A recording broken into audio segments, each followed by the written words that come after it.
Hey guys, it's Greg from GWA Auto Parts, and today I'm here to go over the AA ignition replacement lower door latch for a variety of GM pickup trucks, including the Chevrolet Silverado and the GMC Sierra from 2007 to 2013.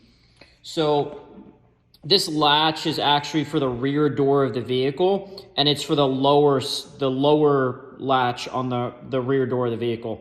So on your truck, you'll have those rear doors, and this is actually the latch that keeps the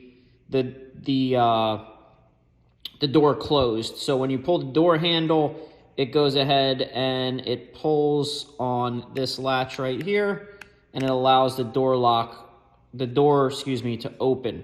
Now this part's a direct replacement for the factory latch, so you'll remove the factory bolts, you'll remove the factory cable, and reinstall it in the reverse order with this latch.